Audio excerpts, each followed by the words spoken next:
suis vraiment très honoré d'être parmi vous aujourd'hui. Et je devrais d'abord commencer par remercier d'avoir l'honneur d'être ici.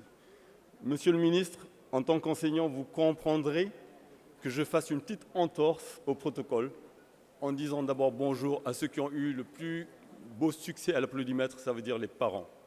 J'ai été ému de voir à quel point les étudiants qui sont ici les stars, comme le disait Ibrahim, ont applaudi les parents. Ensuite, chers étudiants, je voudrais vous dire bonjour et être heureux d'être aujourd'hui, un jour exceptionnel pour vous, d'être là avec vous. J'ai vu aussi à quel point vous aviez apprécié vos professeurs. Vous les avez acclamés, c'est très rare. Mais Ibrahim le disait, c'est souvent à la fin des études, ben ça veut dire qu'ils ont été très bons. Messieurs les professeurs, merci pour les étudiants. Je voudrais également, puisque j'ai eu le plaisir de rencontrer quelques encadrants, les féliciter parce que je sais qu'une cérémonie comme celle-là a été vraiment un gros travail et jusqu'à présent, tout roule vraiment bien. Maintenant, monsieur le ministre, monsieur le professeur, j'imagine que c'est le titre qui vous tient le plus à cœur, tout mon respect. Monsieur le président Kama, Mansour Kama, je ne sais pas comment il fait avec ses multiples casquettes de très haut niveau, bonsoir. Enfin, Madame Koulibaly, je voudrais vous remercier d'être ici la représentante de M. Koulibaly et de faire en sorte que ces étudiants-là puissent garder, je l'espère, chevillé au corps, la fierté d'être des Afiens. J'ai eu le plaisir de faire connaissance de Maître Bitey, avec qui nous avons beaucoup partagé, et c'est un honneur d'être avec vous, représentant de Maître Laïniaï. Voilà. Je voudrais partager avec vous un peu l'histoire de la Casamançaise. L'histoire de la Casamançaise, c'est une histoire d'hommes et de femmes. Et je tiens beaucoup à le dire. On nous félicite souvent en nous disant « Mon Dieu, qu'est-ce que vous avez fait en 3 ans et demi?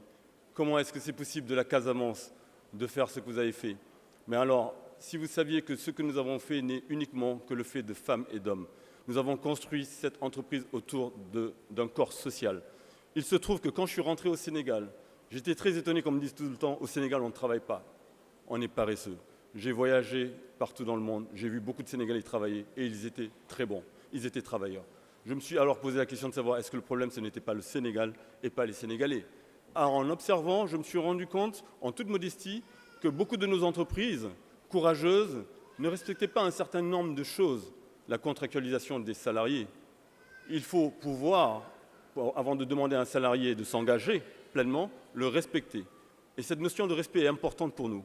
Cette notion de respect est primordiale pour nous. Et en dehors de cela, respecter, ce n'est pas uniquement donner un contrat de travail.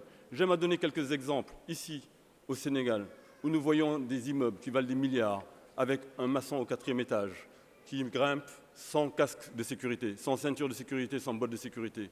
Il faut que nous soyons responsables en tant qu'entreprise et aussi pour que nous puissions avoir la parole, que nous puissions bénéficier du soutien du patronat, être respectueux des règles, c'est-à-dire le droit de payer les impôts fiscaux. Même s'il faut les négocier, il faut les payer. On ne peut pas développer l'enseignement sans la dîme. Alors, nous faisons en sorte de respecter cela, messieurs les autorités et chers étudiants. J'espère que demain, vous battrez pour avoir le droit à la parole, d'être vous-même exemplaires. En tout cas, la Casamançaise, nous essayons de l'être. Et le plus gros prix qui nous ait fait plaisir, c'est un prix sur la RSE que nous avons reçu à Casablanca lors de Up Africa. Et ce prix-là, pourquoi il nous a fait plaisir? Parce que tout simplement, la Casamançaise, ce n'est pas uniquement un problème de logistique, c'est un problème de formation d'abord. Je vous ai parlé de femmes et d'hommes. Nous avons pris le parti de développer une entreprise en recrutant des jeunes du coin, des 4 villages, Djemberin, Bukot, Cap Skirring et enfin Cabrousse. Parce que j'avais oublié de vous dire que notre direction n'est pas à Dakar, elle est évidemment à Bukot. Et je vous prie de venir nous voir, vous verrez que c'est une région magnifique. Alors, quand on recrute des jeunes du coin qui n'ont pas eu de formation, qui n'ont pas eu d'expérience professionnelle et qu'on veut les mettre devant des machines, il faut prendre le risque de les former sans avoir les moyens de les former parce que la Casamançaise, c'est une entreprise sans BFR. Je suis là pour partager avec vous. Le premier camion qui est parti, nous avions de l'argent pour le payer. Le deuxième camion qui devait partir, j'étais au téléphone avec le commercial pour savoir si le client avait payé pour pouvoir payer l'essence du camion. Voilà un peu l'histoire. Et alors, c'est possible, c'est surtout possible avec des jeunes qui ne sont pas formés. Mais maintenant, il faut de la formation. J'espère que vous ferez en sorte qu'il y ait de plus en plus de jeunes qui aient la chance, comme vous, d'être formés. Mais la formation, elle n'est pas uniquement la formation de la fille, c'est une chance. Il y a aussi la formation de l'entreprise. Faire en sorte que des jeunes évoluent à l'intérieur de l'entreprise. Notre souhait, et je sais que ma DRH est là, Patience la police, nous avons vraiment les mêmes idées, la même philosophie d'entreprise. Notre souhait est de faire en sorte que les jeunes qui sont dans l'entreprise ne sortent pas au bout de 5 ans, 10 ans, en disant « j'ai fait 5 ans à la Casamançaise ». Mais non, qu'ils aient un CAP, qu'ils aient un BEP, qu'ils aient une formation certifiée et que demain, si la chance leur donne de rentrer dans une autre entreprise, qu'ils puissent la qualifier. Alors, c'est tout un travail, c'est toute une volonté, c'est toute une philosophie d'entreprise, c'est toute une approche et j'espère que nous la garderons et c'est ce que j'aimerais partager avec vous. Maintenant, qu'est-ce qui fait que la Casamançaise, jusqu'à présent, s'est plutôt bien portée? Nous avons mis l'accent sur 2 choses, la qualité et le professionnalisme. En rentrant au Sénégal, je me suis rendu compte que nous, consommateurs, n'étions pas très exigeants. Vous allez chez un tailleur, il vous rend une tenue avec des fils qui pendouillent, vous prenez la tenue, vous partez. Vous construisez une maison qui vous a coûté très cher, la peinture n'est pas bien faite, les interrupteurs sont de traviole, vous prenez la maison, vous soldez le tout compte. Non, il faut que nous, consommateurs, nous soyons exigeants pour que nous, entreprises, nous puissions performer dans l'excellence. Alors la qualité, on ne la fait pas très bien. Ce n'est pas que nous ne soyons pas capables de la faire. Quand on demande à quelqu'un de faire de la qualité, de la produire, eh bien, il la fait. Et quand on fait de la qualité, un jour, c'est possible. Quand on veut la faire plusieurs jours, il faut être professionnel. Ça demande un certain nombre de choses, l'engagement, mais aussi les procédures. C'est tout un travail qu'il faut faire pour que le professionnalisme maintienne un haut niveau de qualité. Si vous avez eu vos diplômes aujourd'hui, c'est bien parce que pendant toute la période, vous avez été excellent, je l'espère. Et en tout cas, je sais que cette école-là n'aurait pas accordé de diplôme sans cela. Alors, qualité et professionnalisme, ce sont nos mamelles. Ce sont nos mamelles, ça m'amène à arriver au sujet du jour. L'entreprise sénégalaise face à la concurrence des multinationales. Monsieur le Président, vous avez raison. Nous devons accueillir à bras ouverts les multinationales. Nous devons les accueillir parce que tous les pays du monde sont à la recherche de financement. Le doing business n'est rien d'autre que de prouver aux pays, aux entreprises que c'est possible de venir dans ces pays, dans nos pays, mettre de l'argent sans trop de risques.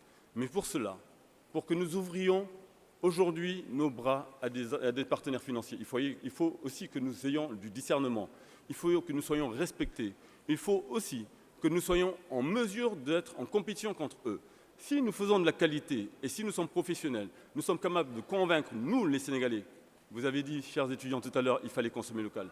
Mais consommer local n'est pas uniquement consommer n'importe quoi. Il faut que nos entreprises locales produisent des produits de qualité qui incitent les Sénégalais à consommer local.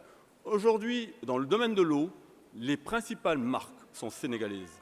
Dans le domaine de l'eau, les marques que vous connaissiez étrangères ont pris beaucoup de recul.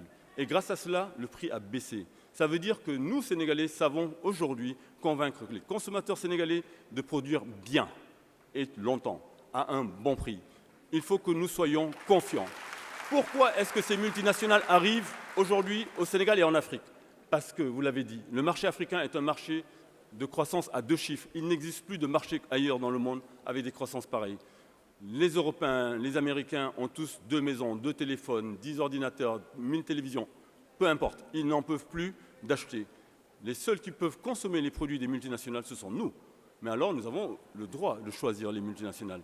Nous avons surtout le devoir, chères autorités, d'accompagner les entreprises locales et de faire en sorte qu'elles puissent bénéficier des mêmes avantages que les multinationales. Quand les multinationales arrivent en Afrique avec des financements qu'ils ont levés à des taux de 3%, nous aujourd'hui accédons au financement à un taux de 8% et nous sommes heureux quand ça arrive à 8%. Il y a une inégalité qui n'est pas possible.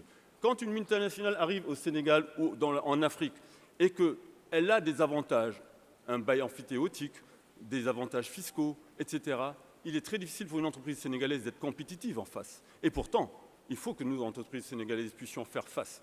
Surtout quand nous sommes en province, surtout quand nous sommes en Casamance, surtout quand c'est difficile a priori. Difficile a priori, mais pas impossible. Et c'est pour ça qu'il faut que nous croyions en nous.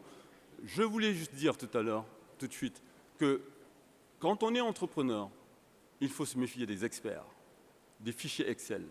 Si nous reprenons le projet de la Casamance, c'est du no-go à tous les niveaux. Au niveau du risque région.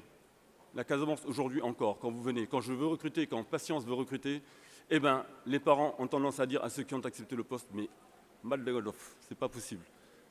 Tu ne vas pas le faire, c'est encore dangereux. Le risque région. Le risque BFR, on n'avait pas d'argent. Quand on n'a pas d'argent, on ne peut pas travailler, ce n'est pas possible. Le risque logistique, vous l'avez dit tout à l'heure, énorme, très difficile, qui amoindrit nos marges. Le manque de compétences locales, enfin, tout prêté à un no-go. Nous avons écouté les experts, nous avons décidé d'y aller. Ça ne veut pas dire que nous n'avons pas pris en compte ce que les experts ont dit, mais ça veut dire que nous avions mesuré à quel point il fallait que nous soyons excellents pour arriver à vivre et à survivre. C'est pour ça que je vous confie juste une demande. Soyez excellents. Tant que vous aurez la bonne santé, ça marchera. Je vous félicite vraiment du fond du cœur.